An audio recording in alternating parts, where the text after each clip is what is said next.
Dear students, plus 2 Maths, Chapter 11, Probability Distributions, நிகழ்தகவு பரவல்கள், Exercise 11.4, பயிற்சி 11.4, 6th sum இதில் பார்க்க போகிறோம்.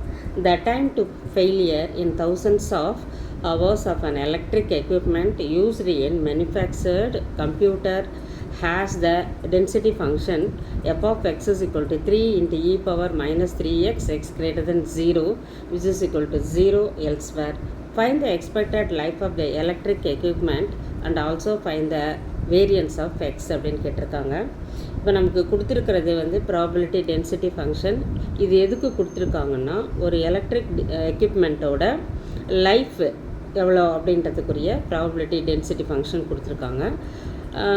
இது வந்து find the expected life of the electric equipment, அதனுடைய லைஃப் வந்து எவ்வளோ நாளைக்கு இருக்கும், அதாவது எதிர்பார்க்கலாம் அப்படின்றது தான் expected life. And also find the variance of X, அதுக்குரிய வேரியன்ஸும் நம்ம கண்டுபிடிக்கணும்.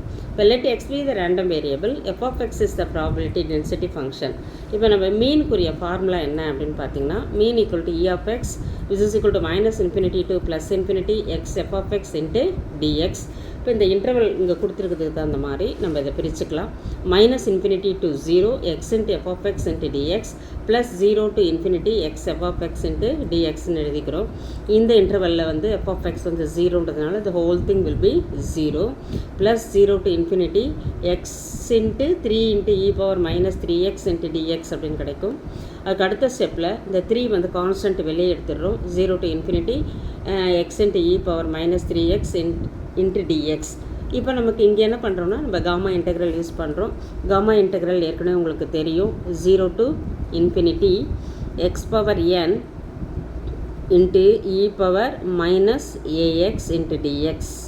இதுக்குரிய ஃபார்முலா பார்த்திங்கன்னா n factorial by a power n + 1, இதுதான் அதுக்குரிய ஃபார்முலா. இப்போ எக்ஸ் பவர் n இருக்க வேண்டிய இடத்துல இங்கே நமக்கு 1 இருக்குது. அப்போ 1 ஃபேக்டோரியல் பை 3 பவர் 1 + 1 3 ஸ்கொயர் அப்படின்னு வந்துடும். வெளியே வந்து 3 இருக்குது, ஒரு 3 வந்து நமக்கு கேன்சல் ஆகிடும். விச் இஸ் ஈக்குவல் டு இந்த 1 ஃபேக்டோரியல் 1ன்னு எழுதிட்டு 3/3 ஸ்கொயர்னு எழுதியிருக்கேன். ஒரு 3 கேன்சல் பண்ணிவிட்டு விச் இஸ் ஈக்குவல் டு 1/3. இப்போ மீன் வேல்யூ நமக்கு எவ்வளோ கிடச்சிருக்குன்னா 1/3, that is E of x. அதுக்கடுத்தது வேரியன்ஸ் ஆஃப் எக்ஸு, அதுக்குரிய ஃபார்முலா உங்களுக்கு தெரியும். E of x square minus E of x the whole square. இப்போ நம்ம இ ஆஃப் எக்ஸ் கண்டுபிடிச்சி வச்சுருக்கோம். அதுக்கடுத்தது இ ஆஃப் எக்ஸ் ஸ்கொயர் கண்டுபிடிக்கணும். Which is equal to 0 to infinity 3 into x square into e power minus 3x into dx. F of x வந்து 3 into e power minus 3x, E of X ஸ்கொயர்னால இந்த X square இங்கே எழுதியிருக்கோம். இங்கேயும் நம்ம gamma integral தான் use பண்ணிக்கிறோம். 3 வந்து வெளியே எடுத்துடுறோம். எக்ஸ் பவர் n இருக்கிற இடத்துல 2 இருக்குது, அதனால் 2 ஃபேக்டோரியல் பை 3 பவர் 3ன்னு வந்துடும். 2 ஃபேக்டோரியல் வந்து 1 இன்ட்டு 2, அப்போ 3 இன்ட்டு 1 இன்ட்டு 2/3 க்யூப்னு இருக்குது. ஒரு 3 வந்து கேன்சல் பண்ணிட்டோம்னா 2/3 ஸ்கொயர் அப்படின்னு வரும். Which is equal to 2/9. இப்போ variance of X is equal to 2/9 minus 1/3 the whole square. ஏற்கனவே இ ஆஃப் எக்ஸ் வந்து நம்ம 1/3ன்னு கண்டுபிடிச்சிருக்கோம். அதை ஸ்கொயர் பண்ணோம்னா 1/9ன்னு கிடச்சிரும். இப்போ காமன் எல்சிஎம் 9, அதனால் 2 - 1ன்னு எழுதிக்கிறோம்.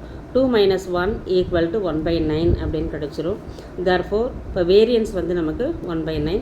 ஃபைனலாக நம்ம 2 ஆன்சரையும் நம்ம எடுத்து எழுதிடுறோம். அதாவது E of x that is mean mu is equal to 1/3, variance of x that is sigma square which is equal to 1/9. இதுதான் நமக்கு தேவையான ஆன்சர்.